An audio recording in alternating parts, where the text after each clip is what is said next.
I stood in my childhood bedroom for the last time, boxes packed around me, when Mom called upstairs with news that shattered my future. At 26, I had finally saved enough to move into my own apartment after sacrificing my entire childhood caring for my disabled sister, Emma. I thought I was free.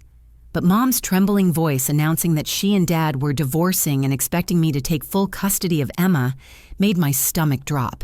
They were abandoning us both. Walking down those familiar stairs felt like descending into a nightmare I thought I had escaped. The house smelled of Mom's lavender candles, but underneath lurked the antiseptic scent of medical supplies that had defined my adolescence.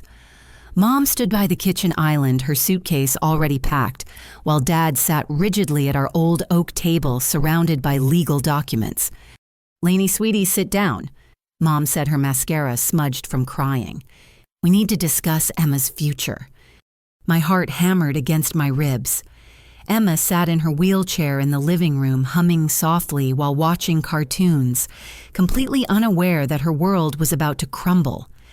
At 24, she had the cognitive ability of an 8-year-old due to cerebral palsy, but her smile could light up any room.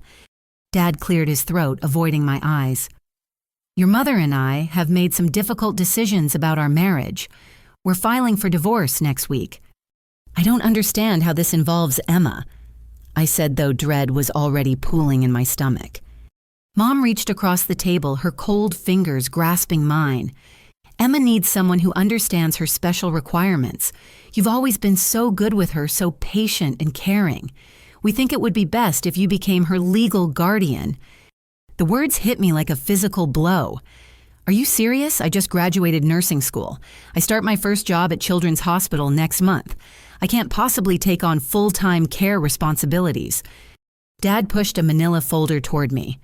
"We've already consulted with Attorney Williams. The guardianship papers are ready for your signature. Emma qualifies for Social Security disability benefits that will help cover expenses." I opened the folder with shaking hands.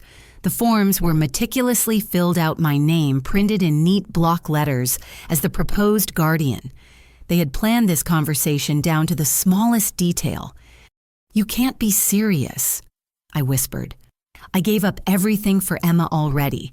High school parties, college, dorm life, dating friendships.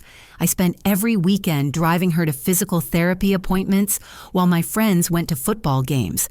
I changed her diapers until she was 16 and learned to manage her seizures instead of studying for my SATs.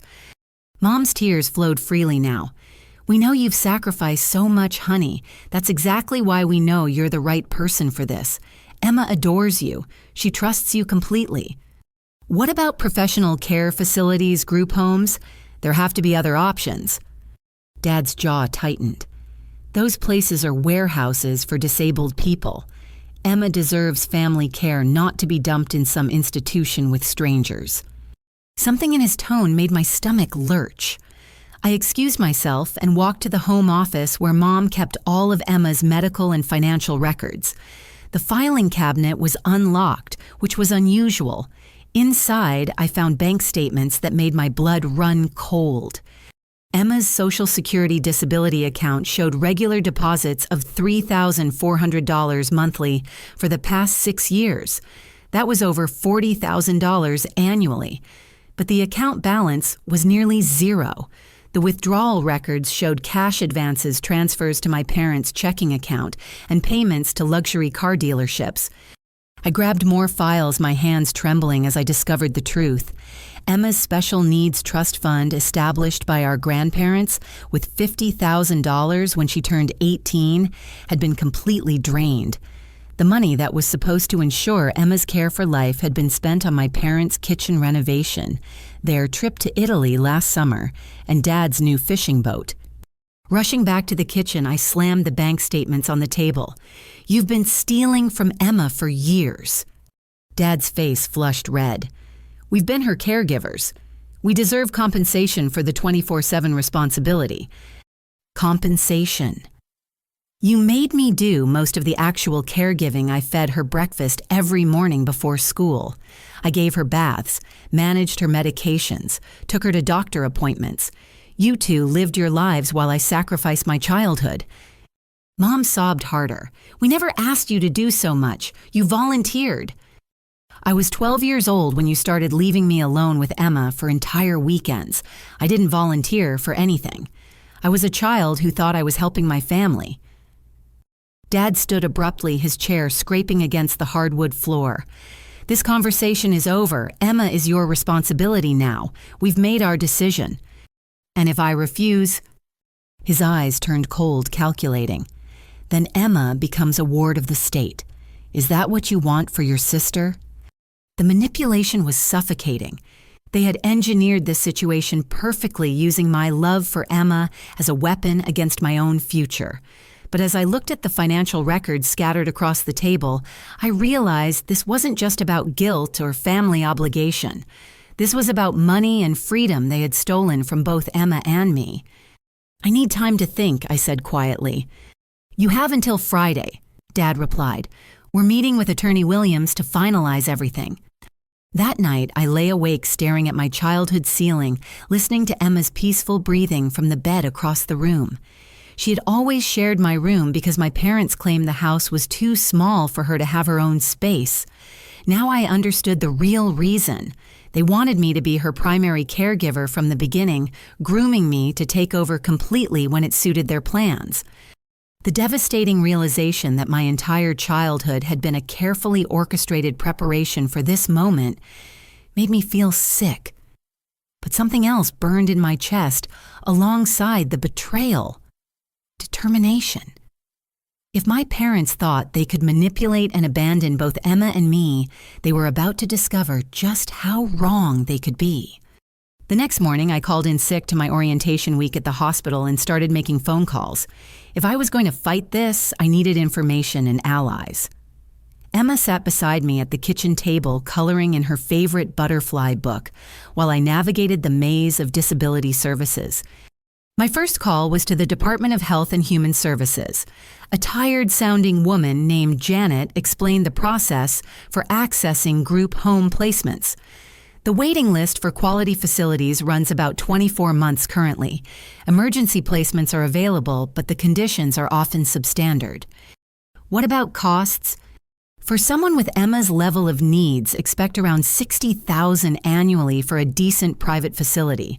Medicaid covers basic care, but the quality facilities have long waiting lists and specific requirements. My heart sank as I calculated the numbers.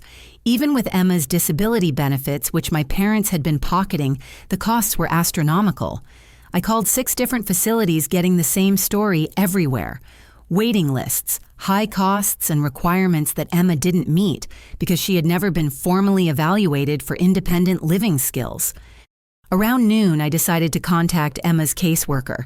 I had met Patricia Wilson several times over the years during routine disability reviews, but my parents always handled most communication with her. Patricia's office was located downtown in a gray government building that smelled like old coffee and stress. "I'm so glad you called," Patricia said when I arrived at her cluttered cubicle. "I've been concerned about Emma's case for quite some time. Concerned how—" Patricia pulled out a thick file folder. "Your parents canceled most of Emma's services about 3 years ago. She was enrolled in a day program that focused on life skills training, occupational therapy, twice weekly, and was on the pathway towards supported independent living. They terminated everything except the basic medical coverage." The room felt like it was spinning. They never mentioned any of that to me. According to their communications, they claimed Emma was too fragile for outside programs and preferred family-based care. But frankly, that decision severely limited her development opportunities. Patricia showed me Emma's original care plan from age 18. The goals included learning basic cooking skills, money management, social interaction through group activities, and eventually transitioning to a supervised apartment setting with other young adults. None of this had happened. "Emma should be much more independent by now," Patricia continued. "The services your parents declined would have prepared her for supported living arrangements. Instead, she's remained completely dependent on family care." "Can those services be reinstated?" "Absolutely, but it will take time to rebuild the foundation that should have been developing over the past 6 years. Your parents essentially kept Emma in an artificial state of dependency. Walking home, I felt rage building in my chest. My parents hadn't just stolen Emma's money. They had stolen her potential, her chance at independence, her opportunity to live as fulfilling a life as possible. They had kept her deliberately dependent to maintain control over her benefits. That evening, I called my Aunt Carol in Denver. She was Dad's sister and had always asked about Emma during holiday calls, though she rarely visited because of the distance. Lainey, how wonderful to hear from you. How are Emma and your parents doing? Actually, Aunt Carol, that's why I'm calling. Did Dad mention anything about their divorce plans? Silence stretched across the phone line. Divorce, honey. What are you talking about? I explained the situation, and Aunt Carol's reaction surprised me. Your father told me months ago that you had insisted on taking over Emma's care because you wanted complete control over her situation. He said you were angry that they were involved in her decisions and wanted to be her sole guardian. Another lie. Another manipulation designed to isolate Emma and prevent family members from offering help or asking questions. Aunt Carol, I never said any of that. In fact, I'm just learning about this guardianship plan now. They're essentially forcing it on me. Oh my goodness, Lainey, I had no idea. Your uncle and I discussed possibly having Emma come stay with us for extended visits, but your father said you would be upset if we interfered with your plans. The systematic deception was breathtaking. My parents had been manipulating extended family members, preventing them from offering support or even understanding the real situation. They had isolated both Emma and me while preparing their escape plan.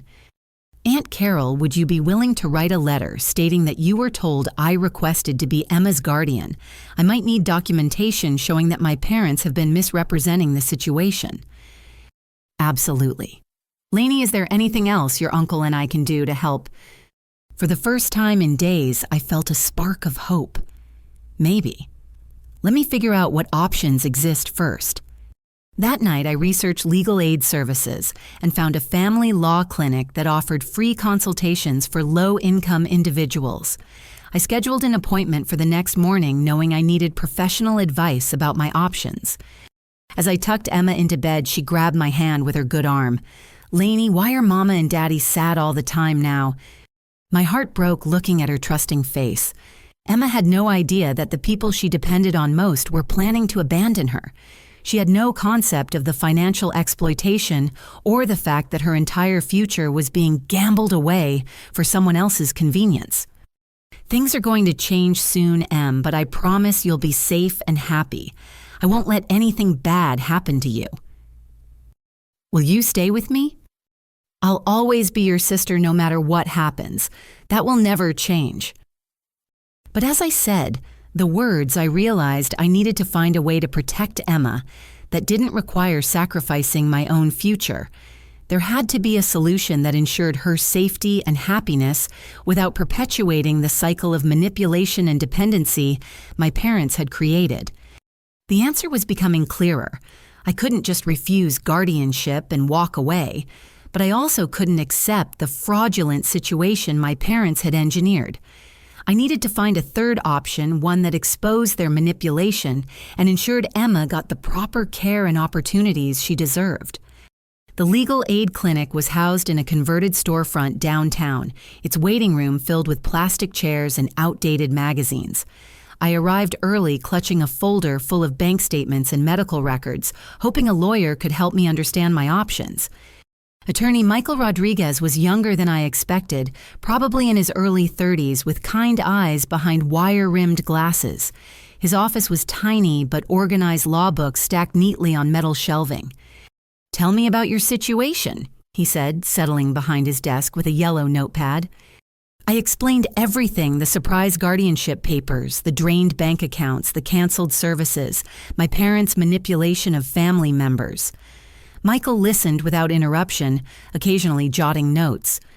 "May I see the guardianship documents?" I handed over the manila folder. Michael examined the papers carefully, his expression growing increasingly concerned. After 10 minutes, he looked up with a frown. "These documents are problematic for several reasons. First, they're backdated. The notary stamp shows last Monday's date, but the signature date is listed as 3 weeks ago. My stomach dropped. What does that mean? It suggests potential fraud. Guardianship papers must be signed in front of a notary and witnesses simultaneously. This appears to have been prepared in advance and then notarized later. Michael continued examining the documents. There's another issue. Several of these forms require your signature as the proposed guardian, but I notice the handwriting style varies. Do you remember signing all of these pages? I studied the documents more carefully. While my name appeared in several places, the signatures looked subtly different.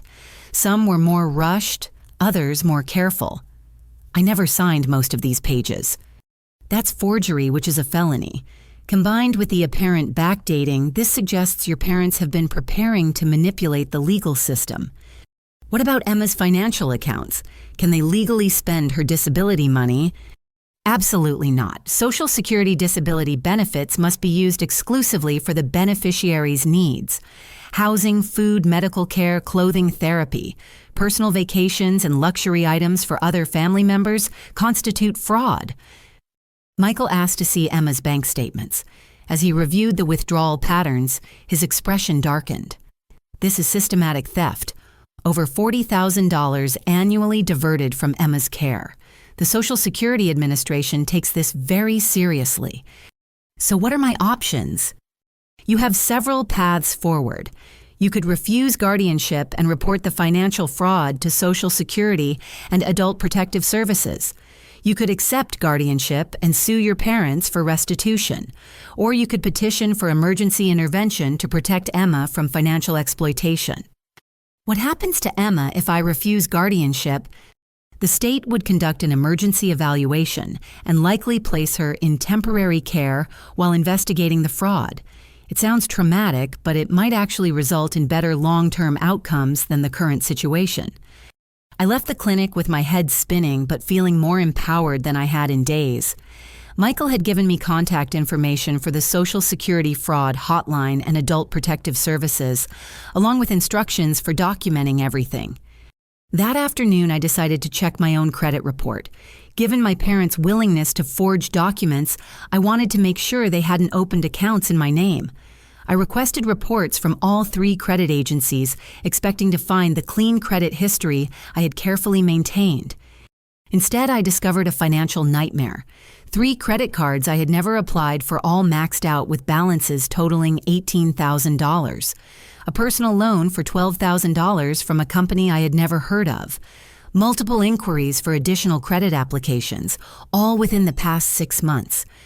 My hands shook as I called the credit card companies. Each account had been opened with my Social Security number and a fake address I didn't recognize.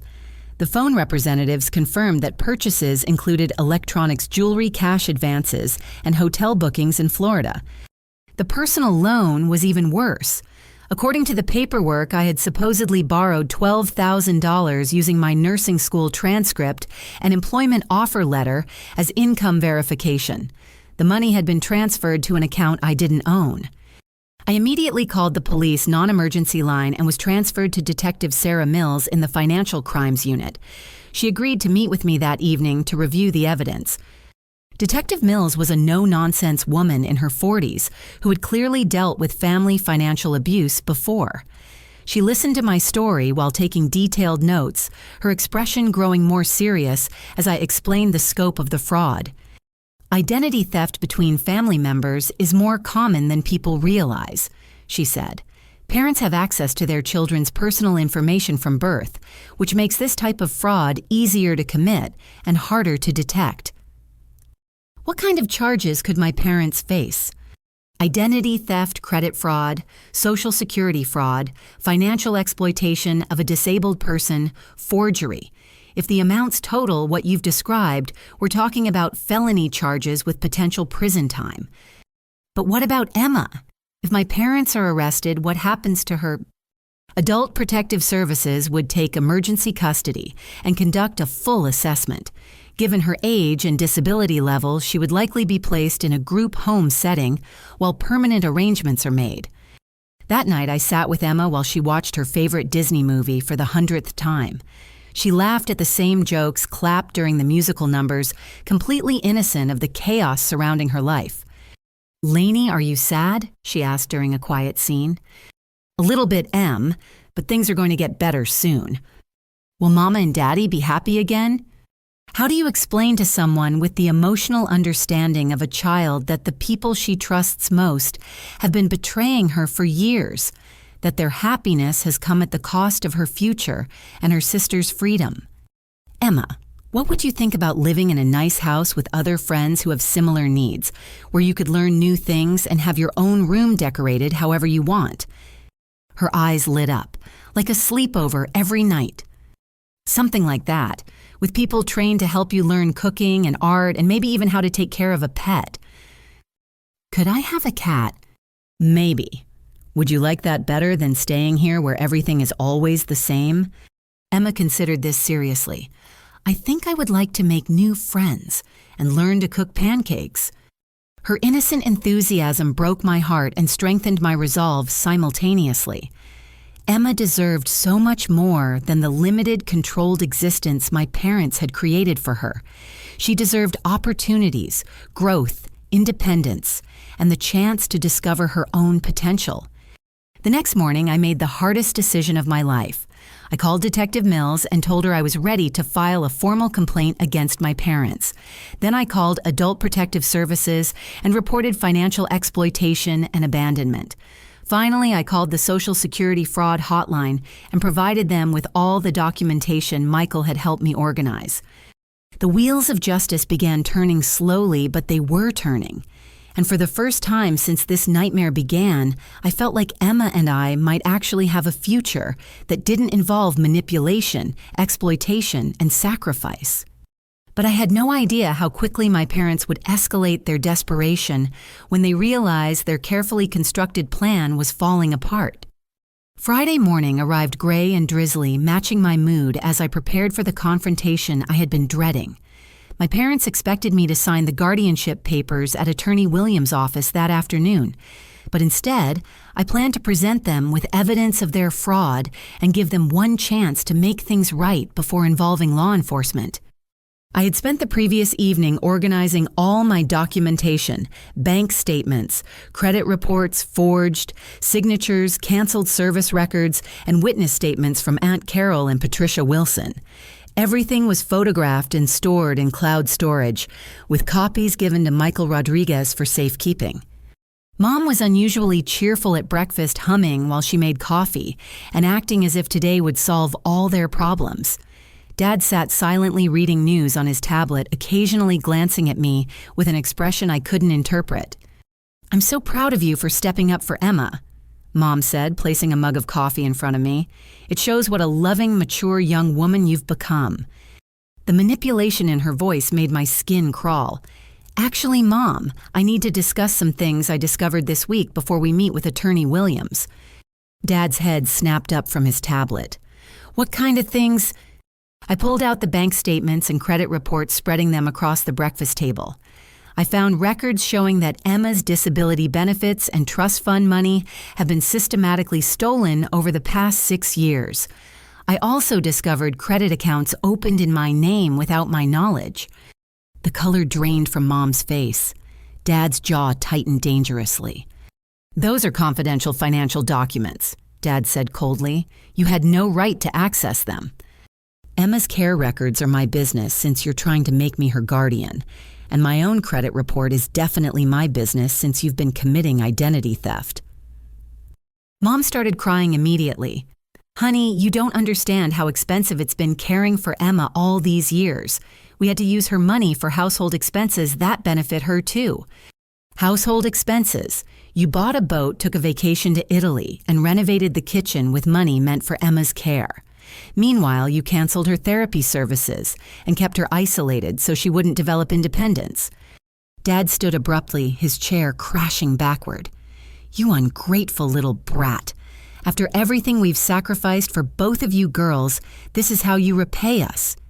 Sacrificed, I was the one who sacrificed. I gave up my childhood to be Emma's caregiver while you two lived, however you wanted, using her money. That's enough. Dad slammed his fist on the table, making the coffee mugs jump. You'll sign those papers today and take responsibility for your sister, or she'll end up in some terrible state institution. Is that what you want? Emma appeared in the kitchen doorway, drawn by the shouting. Her face was frightened and confused as she looked between our angry faces. The stress of the conflict was clearly affecting her, and I noticed her left hand beginning to tremor slightly. Why is everyone yelling? Emma asked in a small voice. It's okay, Em, I said gently. Why don't you go watch cartoons while we finish talking? But Emma didn't move. Instead, her tremor increased and her eyes rolled back slightly. I recognized the warning signs immediately and rushed to her side just as the seizure began. Call 911, I shouted, supporting Emma's weight as her muscles went rigid. She's having a grand mal seizure. I lowered Emma to the floor and turned her on her side, checking her airway while counting the seconds.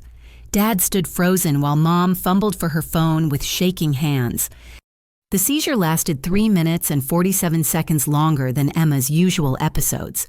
When the paramedics arrived, Emma was conscious but disoriented, her speech slurred, and her memory foggy. Has she been under unusual stress lately? The paramedic asked while checking Emma's vital signs.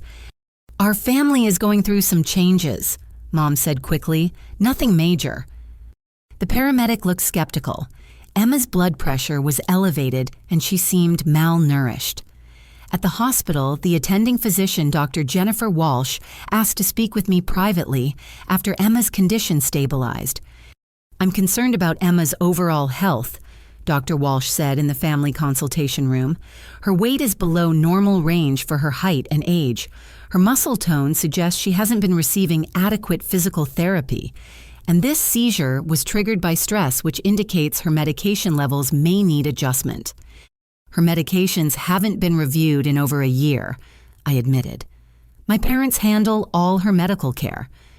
When did Emma last see a neurologist for seizure management? I couldn't remember Emma seeing any specialist in recent years. I don't think she has regular specialist appointments. Dr. Walsh's expression grew more concerned.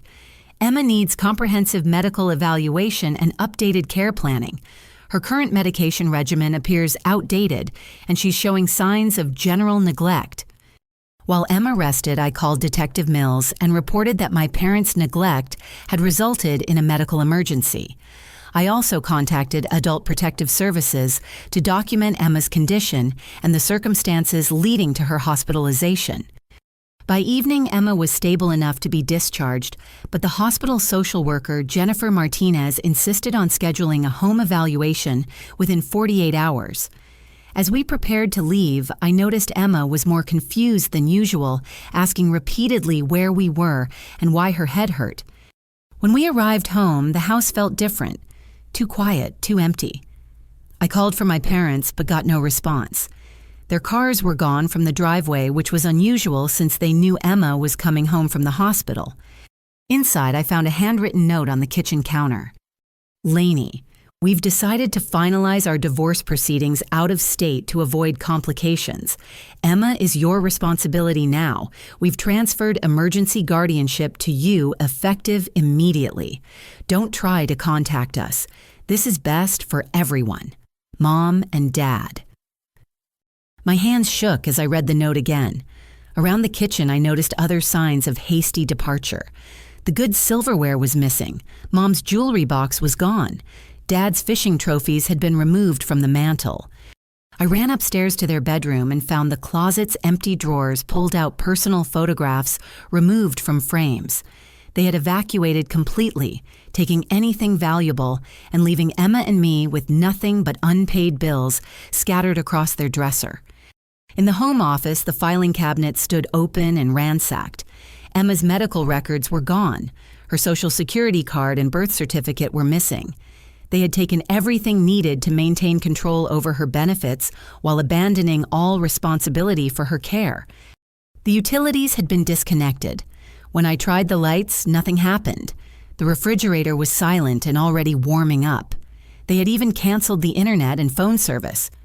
Emma sat in her wheelchair in the living room, asking why the television wouldn't turn on and where Mom and Dad had gone.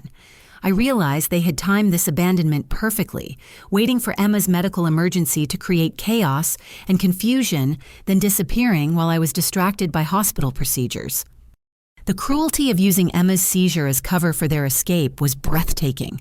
They had planned this emergency abandonment down to the last detail, ensuring maximum disruption and minimum time for me to seek help or legal intervention. As I comforted Emma in the dark house, promising her that everything would be okay, while having no idea how to make that true, I understood that my parents had declared war on both of us. They were willing to destroy 2 lives to protect their own comfort and freedom. But they had made one crucial mistake. By abandoning Emma after a medical emergency without proper legal guardianship transfer, and while under investigation for fraud, they had committed felonies that would follow them wherever they ran. The fight was no longer about guardianship papers or family obligations. It was about justice for Emma and ensuring that people who exploit and abandon disabled family members face consequences for their actions. Instead of panicking in that cold, dark house, I channeled every lesson from nursing school about crisis management and systematic problem solving. My parents had underestimated what 10 years of caregiving experience and medical training had taught me about documentation advocacy and working within complex systems.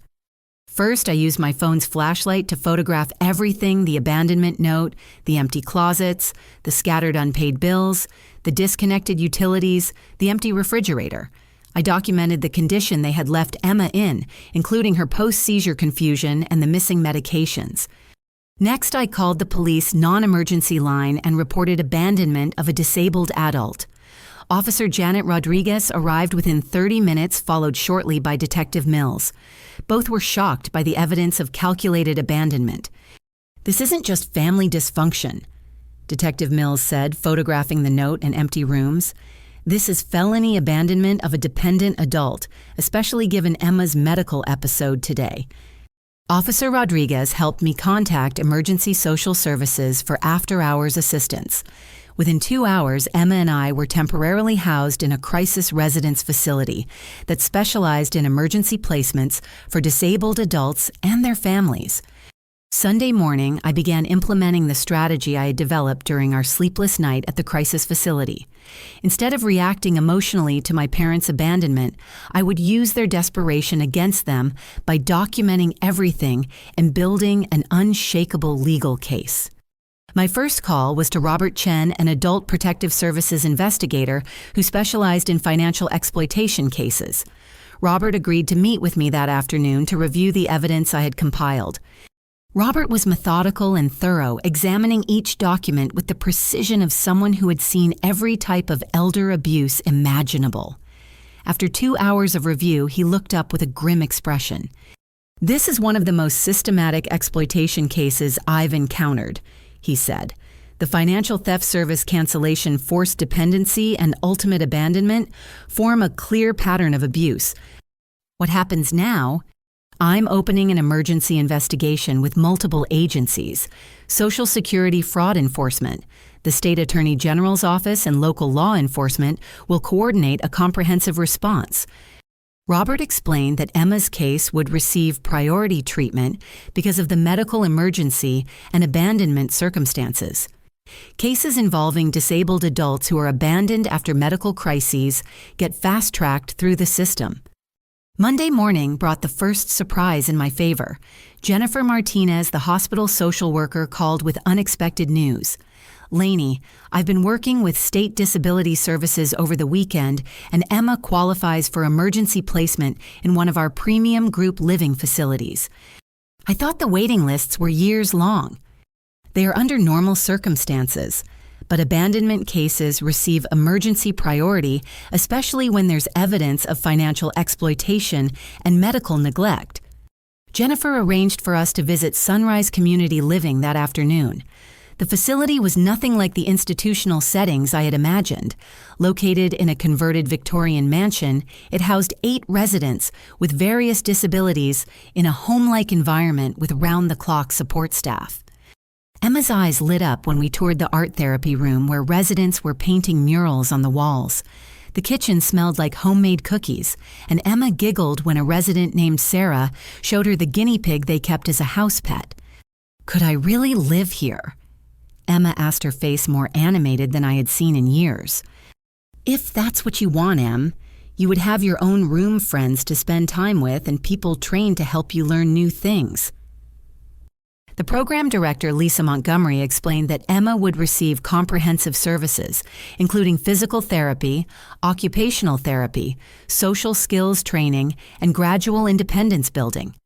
Our goal is to help each resident achieve their maximum potential for self-sufficiency. What about costs? Emma's disability benefits will cover the basic residential fees.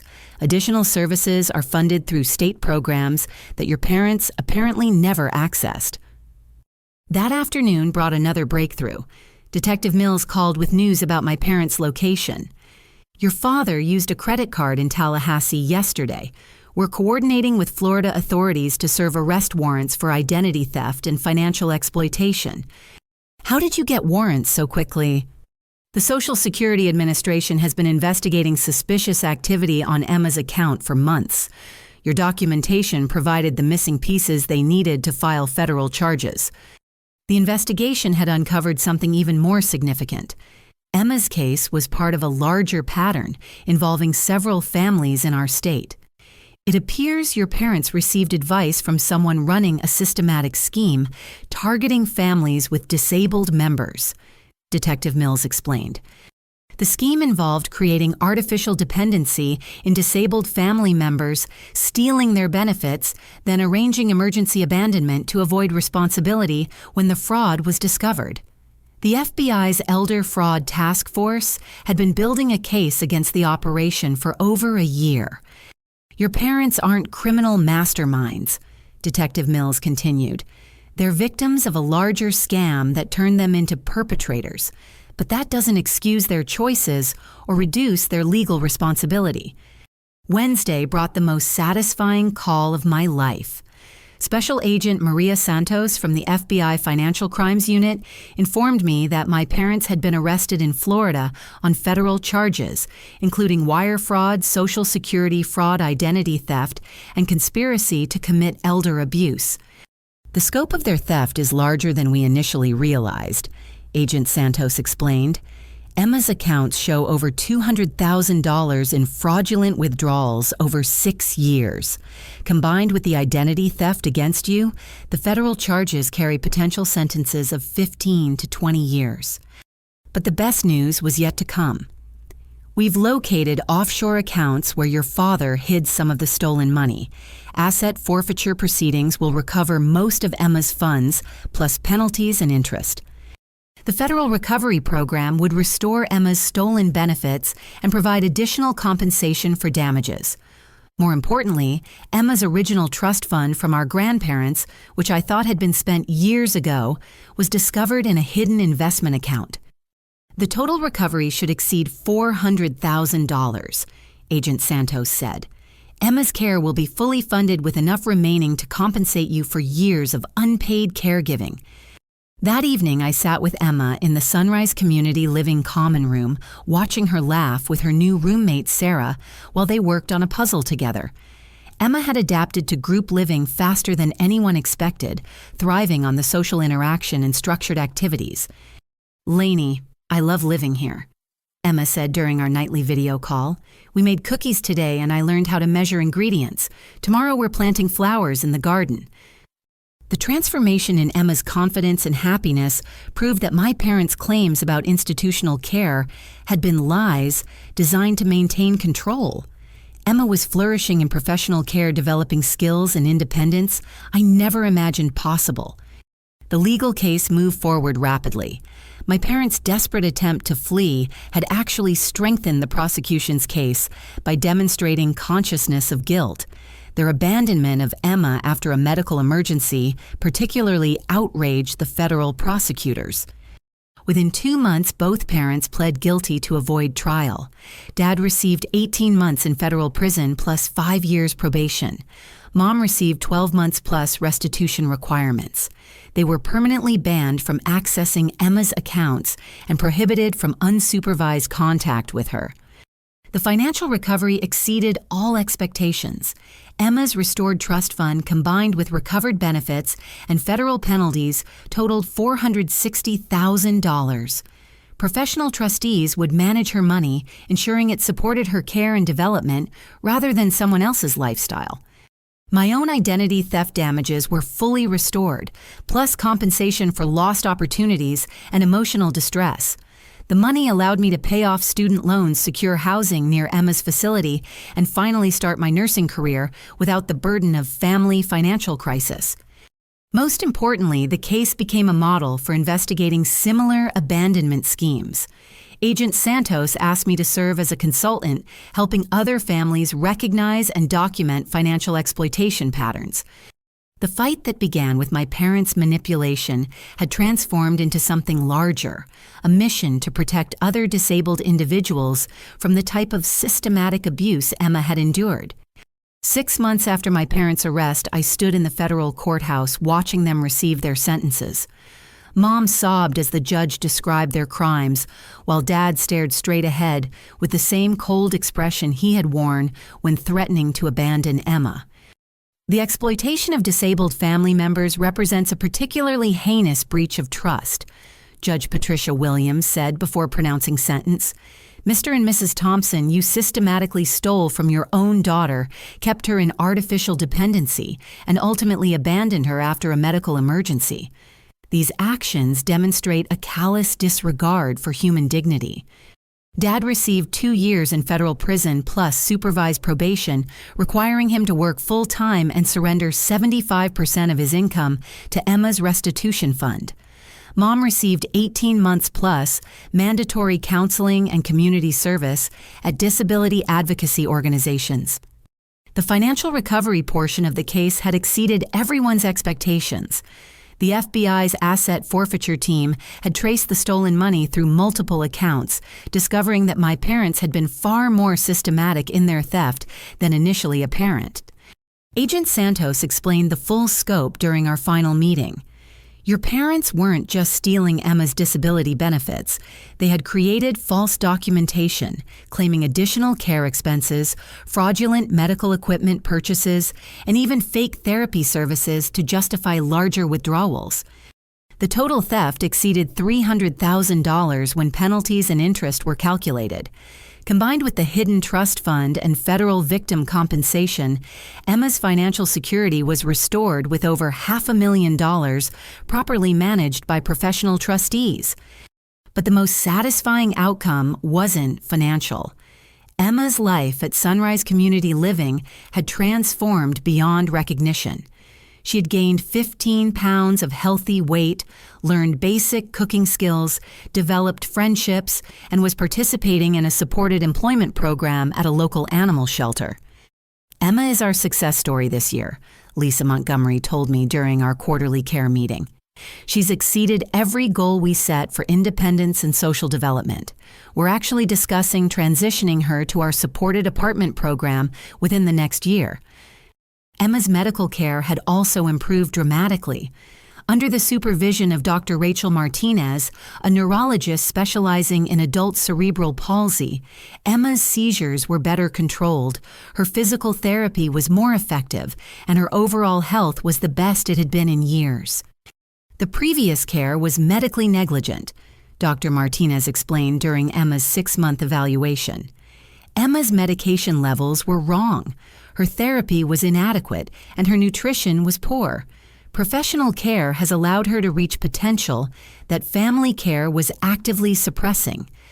I visited Emma twice weekly, but our relationship had transformed from caregiver burden to genuine sisterly affection. We went shopping together, attended movies, and Emma even came to stay overnight at my apartment occasionally. Without the constant stress of daily care responsibilities, I could simply enjoy being her sister. My own life had stabilized in ways I hadn't thought possible. The nursing position at Children's Hospital allowed me to specialize in helping families navigate disability services, using my experience to prevent other families from facing similar exploitation. The recovered money had allowed me to purchase a small house just 10 minutes from Emma's facility. For the first time in my adult life, I had financial security, career prospects, and personal freedom. I had even started dating a fellow nurse named David, something that would have been impossible while managing Emma's round-the-clock care. But perhaps the most meaningful outcome was the broader impact of Emma's case. The federal investigation had uncovered a network of disability exploitation schemes operating across multiple states. The prosecution of our case led to arrests of 12 other individuals involved in similar fraud operations. Agent Santos invited me to speak at law enforcement conferences about recognizing family financial abuse patterns. Your documentation and systematic approach to evidence gathering created the model we now use for investigating these cases nationwide, she told me. The Social Security Administration implemented new oversight procedures for disability benefit monitoring, making it harder for family members to systematically steal from beneficiaries. Emma's case was specifically cited in congressional testimony about the need for stronger protections for disabled adults. Most importantly, Adult Protective Services in our state received additional funding for investigating financial exploitation cases, with Emma's situation used as training material for recognizing abandonment schemes. 1 year after the abandonment, I received a letter from Mom in prison. She had been required to write apology letters as part of her counseling program, though I suspected her motives weren't entirely sincere. Lainey, I know you probably won't believe this, but I want you to know that I realize now how wrong our choices were. The counseling has helped me understand that we were rationalizing theft and abuse because it was convenient for us. Emma deserved better, and so did you. I hope someday you can forgive us, though I understand if you can't. I showed the letter to Emma during one of our visits. She read it slowly, her reading skills having improved significantly with professional tutoring. "Do you think Mama really feels sorry?" Emma asked. "I think she's learning to understand what she did wrong, but the important thing is that you're safe and happy now." "I am happy," Emma said with a smile. "I like my new life better. I have friends, and I'm learning to take care of myself. Are you happy too, Lainey?" Looking at my sister's confident, radiant face, I realized that the nightmare of our parents' manipulation had ultimately led to the best possible outcome for both of us. Emma was thriving in ways I never could have provided, and I was finally free to build my own life without guilt or resentment. "I'm very happy, Em. We both deserved better than what we had before, and now we have it." The justice system had worked exactly as it should.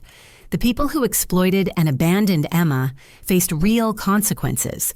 The stolen money was recovered with interest, and both Emma and I had been given the opportunity to build healthy, independent lives. But more than justice, we had achieved something my parents' manipulation could never have provided: genuine love and respect for each other, built on choice rather than obligation, support rather than sacrifice. 2 years later, I stood in the garden at Sunrise Community Living, watching Emma teach a new resident how to plant tomato seedlings. Her patience and gentle encouragement reminded me of the caring person she had always been, but now her confidence and independence shone through every interaction. "You have to be gentle with the roots," Emma explained to Marcus, a young man with Down syndrome who had recently joined the facility. "Plants need soft hands and good dirt." Emma had become a mentor in the community gardening program, something none of us had anticipated when she first moved in. Her natural nurturing instincts, freed from the constraints of artificial dependency, had blossomed into genuine leadership abilities. "Lainey," Emma called out when she noticed me approaching. "Come see our tomatoes. We're going to make salsa for the Harvest Festival." The transformation in Emma's confidence and capabilities over 2 years had been remarkable. She now managed her own medication schedule with minimal supervision, prepared simple meals, independently maintained her own checking account for personal expenses, and had even started a romantic relationship with another resident named Tommy. Emma's progress has exceeded every benchmark we use to measure independence development, Lisa Montgomery had told me during our most recent care planning meeting. She's become one of our peer counselors for new residents, and her emotional intelligence in that role is extraordinary. The supported apartment program Emma had qualified for would allow her to live with a roommate in a supervised setting while maintaining her connections to Sunrise Community Living. Emma was excited about the prospect, but also nervous about increased independence. "Will you help me decorate my apartment when I move?" she asked as we walked through the garden together. "Of course. What colors are you thinking about?" "Yellow for the kitchen because it makes me happy when I cook, and blue for my bedroom because it's peaceful." Watching Emma make autonomous decisions about her living environment drove home how much my parents had stunted her development by maintaining artificial dependency. She had opinions, preferences, and decision-making abilities that had been suppressed for years. My own life had stabilized in ways I had never imagined possible. The pediatric nursing specialization in disability advocacy had become my calling, and I was pursuing a master's degree in healthcare administration to expand my impact on family support systems. The house I had purchased with the recovered money had become a gathering place for families navigating disability services. I hosted monthly support groups for parents and siblings, sharing resources and strategies for accessing quality care without sacrificing family financial security. David and I had gotten engaged 6 months earlier, and our wedding was planned for the following spring. Emma was thrilled to be my maid of honor and had been practicing walking with her new mobility aids to participate fully in the ceremony. "David makes you smile differently than you used to," Emma had observed with characteristic insight. "Like you're not worried about everything all the time." She was right. For the first time in my adult life, I wasn't constantly anxious about caregiving responsibilities, financial crisis, or family manipulation. I could simply enjoy relationships, pursue career goals, and make decisions based on my own interests and values. The legal case had concluded with full restitution and additional penalties that continued generating income for Emma's care fund. My parents had completed their prison sentences but remained on supervised probation with strict limitations on their financial activities. I had chosen not to maintain contact with them after their release. The apology letters from prison felt more like manipulation attempts than genuine remorse, and both Emma and I were thriving without their involvement in our lives. "Do you ever miss Mama and Daddy?" Emma had asked me once during a particularly honest conversation. "I miss the parents I thought they were when I was little," I had answered truthfully, "but I don't miss the people they actually became. Do you?" Emma had considered this carefully. "I miss feeling safe with them. But I feel safer now with people who take better care of me." The federal investigation that began with Emma's case had led to nationwide policy changes in disability benefit oversight and family care monitoring.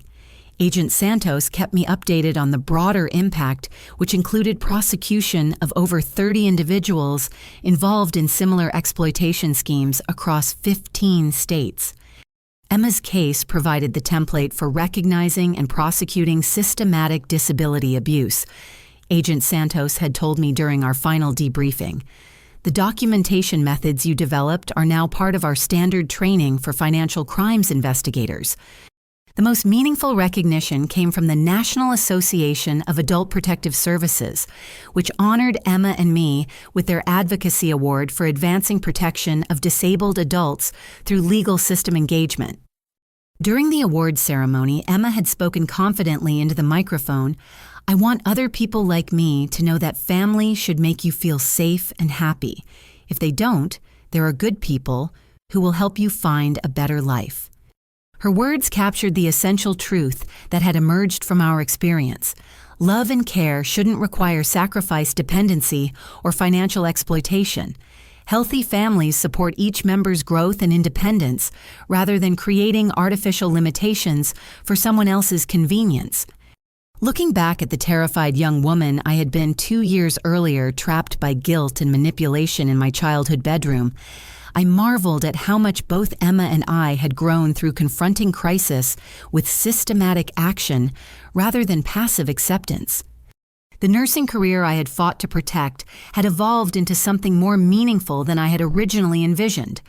Working with families facing disability challenges, I could share hard-won knowledge about advocacy, legal protection, and accessing quality care without sacrificing financial security or personal development.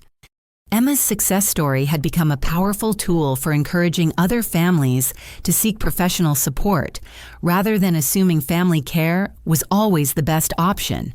Her happiness and growth in a structured environment challenged assumptions about disability and independence that even well-meaning families often held. I learned that taking care of someone doesn't mean doing everything for them. I often told families during support group meetings, sometimes the most loving thing you can do is help them access professional services that support their growth rather than maintaining dependency. As Emma and I walked back from the garden that afternoon, she linked her arm through mine with comfortable affection. "Lainey, are you proud of how everything turned out?" "I'm proud of both of us, Em. We didn't let other people's bad choices ruin our lives. We fought for something better and won." "I'm proud too, and I'm excited about my apartment and your wedding and learning to make better salsa." Her priorities made me smile. Emma had learned to focus on joy growth and future possibilities, rather than dwelling on past hurts or limitations. In many ways, her emotional resilience had become a model for my own healing process. The lesson that emerged most clearly from our experience was that protecting someone you love sometimes requires standing up to people who claim to have their best interests at heart. True advocacy means fighting for opportunities, independence, and dignity, rather than accepting limitations imposed by others' convenience or financial interests. Emma deserved professional care that supported her potential financial security, that couldn't be stolen by family members, and the opportunity to build relationships based on genuine affection rather than caregiver obligation. Fighting for those things had been the most important decision of my life. As we reached Emma's residence, she turned to me with a thoughtful expression. "Lainey, do you think other families will learn from our story?" "I hope so. I think people need to know that standing up for someone you love isn't selfish even when other people try to make you feel guilty about it. And that disabled people can learn and grow if they get the right help," Emma added with characteristic wisdom. "Exactly. You're proof that given proper support, people can achieve much more than others expect of them." Emma hugged me goodbye, confident and secure in her chosen home. As I drove back to my own house, I reflected on the profound transformation that had occurred when I stopped accepting other people's definitions of family obligation and started fighting for what Emma and I actually deserved. The most valuable lesson was that love doesn't require sacrifice of your own future, and caring for someone doesn't mean enabling their exploitation. Sometimes the bravest thing you can do is call Adult Protective Services and trust that professional systems designed to protect vulnerable people will work better than family arrangements built on guilt manipulation and financial theft. Emma and I had both learned that we deserved happiness, security, and the chance to reach our full potential. Fighting for those things when others tried to deny them to us had been difficult, but absolutely necessary. And in the end, we had both won more than we had ever dared to hope for. Have you ever felt trapped between family loyalty and protecting someone you love from exploitation? How did you find the courage to choose what was truly best rather than what others expected? I'd love to hear your thoughts and experiences in the comments below. Thank you for following Emma's and my journey from manipulation to independence. If this story resonated with you, please like this video, subscribe to hear more stories about standing up for what's right, and share this with anyone who might need to know that fighting for justice and proper care is always worth it, even when it's hard. I hope our story reminds you that you deserve to be treated with respect and dignity, and that sometimes the most loving thing you can do is refuse to accept less than that for yourself and the people you care about.